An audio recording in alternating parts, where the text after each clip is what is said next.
একটু জনাব অ্যাডভোকেট হাসান কাইমের কাছে চাই। জনাব অ্যাডভোকেট হাসান কাইম, আপনি কি আমাদেরকে একটু বলবেন যে আমার রিডিং হচ্ছে এই সরকার আগেও দুর্বল সরকার ছিল, কিন্তু ক্রমাগতভাবে দুর্বলতর বা দুর্বলতম সরকারে পরিণত হচ্ছে। আমি মোটা দাগে দুইটা ঘটনার দিকে আপনাকে দৃষ্টি আকর্ষণ করতে চাই। গত কয়েকদিন আগে আমি দেখলাম যে মাইলস্টোনের ঘটনা পরে কয়েকটা রাজনৈতিক দলের সাথে উনি বৈঠক করলেন। কেন এই 4টা দল বাঁচলেন, কেন পরে আবার আর 14টা দল, মানে কারা বড় দল কারা ছোট দল, কিভাবে এটা মাপা হলো এটা আমি বুঝি নাই। এইটা একটা দুর্বলতার লক্ষণ মনে হয়েছে। আবার একটা দুর্বলতার লক্ষণ মনে হয়েছে, ওইখানে অংশগ্রহণকারী একটা রাজনৈতিক দলের নেতা বাইরে এসে বললো যে ইউনূস সাহেব 4-5 দিন পরে ঘোষণা দিবেন যে আসলে ইলেকশন কবে হবে। পরে আবার আমরা এটা কিছুই শুনলাম না। আমরা ইউনূস সাহেব সম্পর্কে এরকম কথা আরো শুনছিলাম, এনসিপি বলছিল যে ইউনূস সাহেব পদত্যাগ করতে চান। তো আরো দুর্বল আমার কাছে মনে হইতেছে। আপনি দেখবেন যে এই সরকারের একজন উপদেষ্টা যেন মাহফুজ আলম, তিনি মানে এই যে এনসিপির বা এনসিপি ঘনিষ্ঠ বা আগে এনসিপি ছিল এখন বৈষম্য কি জানি আমি জানি না এত কিছু, ওরা এখন চাঁদার কথা বলা হওয়াতে তিনি একটি ফেসবুক স্ট্যাটাস দিয়েছিলেন বাংলাদেশের মধ্যরাতে। সেইখানে তিনি একটা কথা বলছিলেন, সেটা হচ্ছে নতুন একটি দলের মহারথীরা, এবং ইঙ্গিত করেছিলেন তিনি টাকা পয়সা সহ একটি সার্কেল মেনটেন করতেছেন, একটা দুর্নীতির একটা চক্র মেনটেন করছেন। পরে তিনি এটা আবার চেঞ্জ করছেন। এখন এরা আসলে কারা, মানে এই এই এই জিনিসগুলি কোথা থেকে হইতেছে? মানে সরকারের কি আপনি মিনিমাম কোনো কন্ট্রোল দেখেন কিনা? আমি অন্য কোনো কিছুর দিকে যাইতে চাই না, আমি শুধু আমার টাকা পয়সার হিসাবটা চাই। এইখানে নিউ ইয়র্কে এখন সবচেয়ে বড় খবর বলা হইতেছে, সরকারের একজন উপদেষ্টা যিনি জাতীয় নিরাপত্তা উপদেষ্টা, তিনি এই দেশে আসছেন। তিনি ওই যে টেরিফটা যাতে একটু কমান, ট্রাম্প সাহেব দয়া করে, এই জন্য উনি বোয়িং কিনবেন, অন্য জিনিস অনেক বেশি টাকা দিয়ে কিনবেন, কোনো কিছু আমাদেরকে একটু উচ্চ বলবেন না। হাসান কাইম ভাই, আপনার কিন্তু জুলাই আগস্ট এই 1 বছরের হিসাব না, আপনি গত 10 বছর ধরে লেখালেখি করতেছেন, বলতেছেন। এই জিনিসের জন্য কি আসলে আপনি যদি আমার একটু বুঝাই দেন যে মানে এই অর্থনৈতিক দিক দিয়ে আসলে কি হইতেছে? এবং ডক্টর ইউনূস সাহেব কি নিজে দুর্নীতিগ্রস্ত, এই জন্য দুর্নীতিকে এরকম লাই দিতেছেন? উনি নিজের নামে কি ওয়ালেট নিচ্ছেন, উনি কি ম্যান পাওয়ারের ব্যবসা করতেছেন, নিজের কর মওকুফ করতেছেন। আমরা যারা ডক্টর ইউনূসের নিয়ে বড় বড় কথা বলছি এবং বিদেশে, তাদেরও লজ্জা আসলে নাক কান কাটা যাচ্ছে। এটা উনি বুঝতে পারতেছেন কিনা? জি, আপনার তো অনেকগুলো প্রশ্ন একসাথে, একটা করে একটু বলি। প্রথমত দুর্বলতা তো হচ্ছে আসলে দুর্বলতা সবলতা খুব বেশি ধরেন খারাপ ব্যাপার না, হইতে পারে আপনি দুর্বল অথবা আপনি আসলে সবল, কিন্তু বিষয়টা এর চাইতে খারাপ। এই সরকার দুর্বল সরকার তো আমরা চাই আসলে করতে। দুর্বল সরকার হইলে ধরেন জনগণের একটু সুবিধা হয়। সরকার খুব সবল তাইলে আসলে সে জনগণের উপর খুব চড়া হয়, এইভাবেও দেখা যায়। মানে আমাদের তো কখনো দুর্বল সরকার দেখে অভ্যাস নেই। একবার এরশাদের সময় আপনার মনে থাকার কথা, এরশাদকে আমরা একটু দুর্বল সরকার পাইছিলাম, কারণ সবাই তার বিরুদ্ধে ছিল, আর তার একটা বড় পার্টি টাটি ছিল না এরকম, তাকে দাঁড়াইতে হইতো পুলিশ টুলিশ নিয়ে। যতই হোক তাকে আমরা স্বৈরাচারী এরশাদ কিংবা সামরিক বাহিনীর বলতাম, কিন্তু তারপরেও তখনকার সময় মানুষ এক ধরনের একটা ডেমোক্রেটিক রাইট এনজয় করত। এইটা হইলে ধরেন একরকম, কিন্তু আমাদের এখনকার সরকারের যদি ধরেন এই যে উদাহরণগুলি আপনি দিলেন, এগুলি কিংবা আরো অন্যান্য উদাহরণ মিলায় যদি আপনি দেখেন, তাহলে দেখবেন যে আসলে আমি যেটা অনেক সময় বলছি যে এই সরকার অদক্ষ এবং তার কোনো ভিশন নাই, কোনো হোমওয়ার্ক নাই, সে কোনো প্রায়োরিটি সেট করে না এখন পর্যন্ত। 1 বছর গেছে, আমি যতবার এই সরকারের সাথে দেখা করছি প্রথম থেকে তাকে আমরা শুধু বলার চেষ্টা করছি যে আপনি প্রায়োরিটিটা সেট করছেন কিনা, কি কি আপনি এই মুহূর্তে করতে পারেন এবং কি কি করতে চান সেটা আপনারা ঠিক করছেন কিনা, এবং সেইভাবে অ্যাক্ট করতে পারতেছেন কিনা। এরা সবসময় আমাদের আশ্বস্ত করছে যে ওদের প্রায়োরিটি সেট করা আছে, কিন্তু কার্যক্রম যখন পরিচালিত হয় তখন দেখা যায় যে আসলে কোনো প্রায়োরিটি নাই। প্রায়োরিটি যেটা আপনি বললেন যে এই যে এখন নন ডিসক্লোজার একটা এগ্রিমেন্ট হলো, সেটা কেন মানে এরকম একটা পরিস্থিতির মধ্যে সরকার সে যে গেল, এটা ধরেন এর আগে 53 বছরের সমস্ত সরকারের আমরা সমালোচনা করি, কিন্তু কারো এরকম নন ডিসক্লোজার ট্রিটিতে যাওয়ার মতো ঘটনা ঘটে না কারো আমলে। যদিও ধরেন একটা তাজউদ্দিন সাহেবের নামে কিংবা শেখ মুজিবের নামে ভারতের সাথে এরকম একটা গোপন চুক্তির গল্প বলা হয়, যেটার কোনো ধরনের আসলে কোনো ভিত্তি নাই, যেটা এখন যেটার ধরেন ভিত্তিটা আমরা সবাই জানি, এবং একজন এটা ডিসক্লোজ করার জন্য তার বিরুদ্ধে ধরেন সিক্রেসি অ্যাক্টে মামলা পর্যন্ত হয়েছে। তার মানে এটা হচ্ছে পরিষ্কার যে আপনি নন ডিসক্লোজার এগ্রিমেন্টের মধ্যে আপনি ঢুকছেন। ট্রাম্পের যে পলিটিক্স, সেই পলিটিক্সের মধ্যে আমরা তার পলিটিক্সের একটা শিকার হয়েছি, সেটাকে কিভাবে মোকাবেলা করা যায় তো এটা হয়তো জানা, আমরা এখনই ধরেন এরকম বলতে পারবো না যে এই হইলে হইতে পারবো, কিন্তু আমাদের দেশের ব্যবসায়ীরা খুব ক্যাটাগরিক্যালি অভিযোগ করছে যে তারা এই মানে এই অবস্থাটার মধ্যে আলোচনার মধ্যে যুক্ত হইতে চাইছে প্রতিনিধি হিসাবে, তারা লবিশ নিয়োগ করতে চাইছে, কিন্তু তাদেরকে আসলে এন্ট্রান্স দেওয়া হয়নি, তাদেরকে আসলে কোনোভাবেই এই চুক্তি নিয়ে আলাপ আলোচনা করার জায়গায় তাদের কোনো প্রতিনিধিত্ব তারা আসলে পায় নাই। তো সেইটা হচ্ছে ধরেন ভয়াবহ, যে এটা আপনি না দিয়ে পারেন, যদি আমি দেখি যে আপনি দেশের স্বার্থে একটা কাজ করে আসছেন যেখানে আমি আপনাকে সহায়তা করতে চাইছিলাম, আপনার সহায়তার প্রয়োজন হয়নি, বরং আপনি ভালোভাবে শেষ করে আসছেন।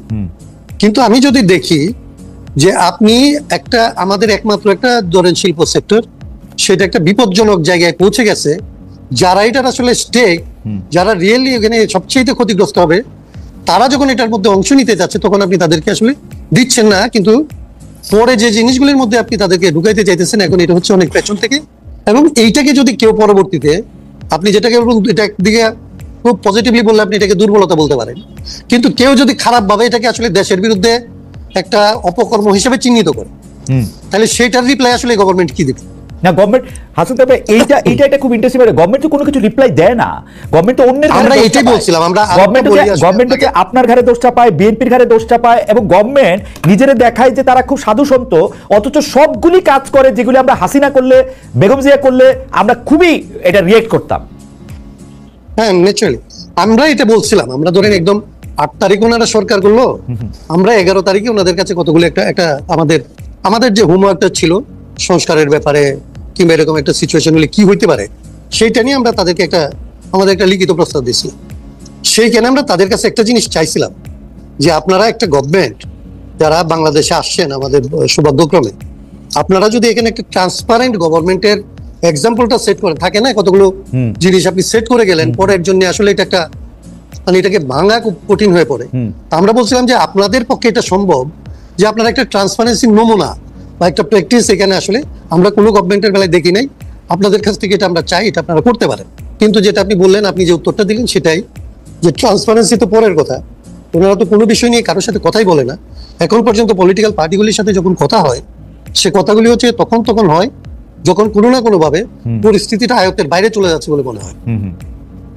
মানে আবার দোষের কথা যেটা বললেন, সেই দোষের জিনিসগুলি কোনো না কোনো ভাবে হয় আগের সরকারের ধরেন দোষরদের উপরে, তারা তো নিশ্চয়ই দায়ী, কিন্তু তাদেরকে কন্ট্রোলে করে আপনি দেশের সার্ভিস দিবেন, আপনি মানুষকে এর চেয়ে বেটার সার্ভিস দিবেন, এর জন্যই তো আপনাকে আসলে সবাই মিলে সমর্থন করে সরকার বানিয়েছে। তারপরে দেখেন অ্যাডভোকেট হাসান কায়েম, আগের সরকারে তো অবশ্যই দোষ আছে, আগের সরকারের পুলিশ বাহিনী বলে একটা ব্যাপার আছে, কিন্তু তাই বলে আপনি আমার একটা অযোগ্য স্বরাষ্ট্র উপদেষ্টা দিয়ে রাখবেন যে মানুষের গিয়ে কয় ডাল দিয়ে ভাত খাইছো না ভাত দিয়ে ভাত খাইছো, কি এটা? মানে আগের সরকারের পুলিশ খারাপ, সেই জন্য আপনি একটা খারাপ স্বরাষ্ট্র উপদেষ্টা দিবেন, এটা কোন হিসাব? মানে আপনি যদি ওনাদের যদি কোনো মূল্যায়ন করার থাকতো, তাহলে তো আমি জানি না, ওনারা তো এনজিও হইলেও চালাইছে, ওনাদের অনেকেই এনজিও চালাইছে, তো এনজিওরও তো ধরেন একটা অডিট রিপোর্ট হইলেও জমা দিতে হয়, তাদের একটা রিভিউ করতে হয়। এরা 1 বছরের রিভিউ করলে এদের কারো কোনো পদে থাকার নিজেদের কোনো নৈতিক ভিত্তি তারা নিজেরা খুঁজে পায় কিনা আমি তো জানি। কিন্তু আমি যতদূর এনজিও কে জানি, এনজিও তো হচ্ছে প্রজেক্টটাকে যদি যত লম্বা করতে পারে তত তো তাদের ভালো, মানে ফেইলিওর তো এখানে এক ধরনের সাকসেস। উনারা তো না, সেটাই মানিক বন্দ্যোপাধ্যায়ের পাঁচির মতো, উনারা তো ঘাটা বাঁচায় রাখতে চান, কারণ ঘাট সেটা ঠিক আছে, কিন্তু সেটা আমি আপনার ওই জায়গাটায় যাচ্ছি না, ওইটা একটা ফিলোসফিক্যাল ডিবেট। আমি বলছি যদি এটাও করতে হয়, আপনার যদি পাঁচির মতো ঘাটাকে আপনি লম্বা করতেও চান, তাইলেও তো আপনাকে ডোনারদেরকে স্যাটিসফাই করতে হয় যে বাইরে এই টাকাটা এইভাবে আনছিলাম, এইভাবে খরচ করছি, এই কারণে আরো লাগবে। এইটুকু দক্ষতা কি সরকার দেখাইতে পারে না? সেইটুকু দক্ষতা মানুষকে যে বলবে যে আমি 12 মাস আছি, আমাকে এই কাজগুলি আমি 12 মাসে করছি, এই কাজগুলি আমার আসলে চলতেছে, এইটা শেষ হওয়ার জন্য আমার এতদিন সময় লাগতে পারে, আমাকে এই সময়টুকু আসলে অ্যালাউ করো এবং সবাই মিলে আমাকে আসলে এই কাজটা করতে সহায়তা করো। এইটা বলার তো কোনো, ওনারা তো এটা বলছেন না। এবং ওনাদেরকে 18 মাসের একটা প্রজেক্ট দিয়েছিলাম, মানে আমরা এরকম একটা ধরেন, মানে আমি বললাম না যে 11 তারিখে আমরা ওনাদেরকে 18 মাসের মধ্যে এই সংস্কার, নির্বাচন, সমস্ত কাজটা সম্পন্ন করা যায়, এবং এই লেভেলে না, আমরা বলছিলাম যে এটা ব্যাপক অর্থেই করা যায়। মানে ওনারা তো এখন কেবলমাত্র পলিটিক্যাল পার্টিগুলির সাথে কথা বলতেছে, আমরা তো চাইছিলাম যে এটা পলিটিক্যাল পার্টির সাথে কথা বলবে, নন পার্টি পিপলদের সাথে কথা বলবে, নন পার্টি অর্গানাইজেশনগুলির সাথে কথা বলবে, অন্যান্য স্টেক হোল্ডারদের সাথে কথা বলবে, অন্যান্য জাতিগোষ্ঠীর সাথে কথা বলবে, বিভিন্ন সংখ্যালঘু সম্প্রদায়ের সাথে কথা বলবে, ঢাকার বাইরে কথা বলবে, ঢাকার বাইরের মানুষের সাথে বলবে, এবং এটা পুরোটা সম্ভব।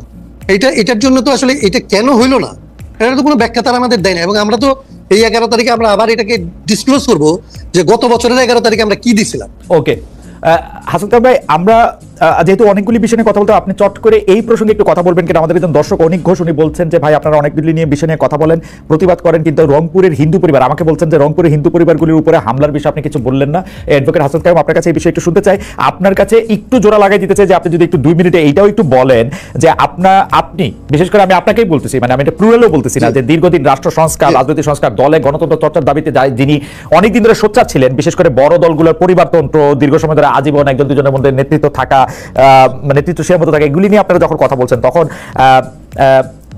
ধর্মভিত্তিক দলগুলোর ক্ষেত্রে আপনারা সেভাবে তাকান না, এইটা কি আপনাদের একটা বা সেভাবে সমালোচনা করেন না, এটা কি আপনাদের একটা পপুলিস্ট মুভ কিনা? হাসান কাইয়ুম ভাই এটা যদি একটু বলেন, রংপুরের ব্যাপারটাও যদি একটু বলেন, আপনি এটা পরেও আবার বলতে পারেন, আমরা সামাপার থেকেও একটু কথা শুনে আসতে পারি। বা আপনি আমি তাহলে ধরেন আমি ওই যে প্রথমত হিন্দু এইটা একটু বলে দেন। জি, রংপুরের হিন্দুদের ব্যাপারে আমরা একেবারেই ধরেন আমাদের বিবৃতিটা একটু দেরিতে গেছে, মানে আমি আপনাকে বলি যে আমি আপনার এখানেও আজকেও অ্যাটেন্ড করতে চাই নাই, আমার হচ্ছে জ্বর, এখন এটা আমার ব্যক্তিগত ব্যাপার বলতেছেন তো এই জন্য বলতেছি, দলের জায়গাটা এইভাবে ব্যাখ্যা করা যাবে না। তো আমার নিজের অসুস্থতা এবং ইয়ের কারণে কিছু পরিমাণে আমাদের দলীয় কার্যক্রমেও ধরেন একরকমের সংকট হয়, মানে আমাদের দুইজনকে একদম ধরেন কমিশনে বসে থাকতে হয় সারাদিন। আমি মোটামুটি মাঠের কাজ এবং এগুলি দেখতাম, সেই জায়গাটার মধ্যে আমি গত 3-4 দিন একদম মানে আমার জ্বর কাশি এরকম জায়গাটা ছিল। কিন্তু আমরা আজকে আপনি দেখবেন যে আমি নিজে এটার ব্যাপারে বলছি, আমাদের দল থেকে বিবৃতি গেছে এবং এইসব ব্যাপারে আমাদের কোনো ধরনের হেজিটেশনের কোনো জায়গা নাই। বাংলাদেশে ধরেন আমরা এই হিন্দু কিংবা আসলে দলিত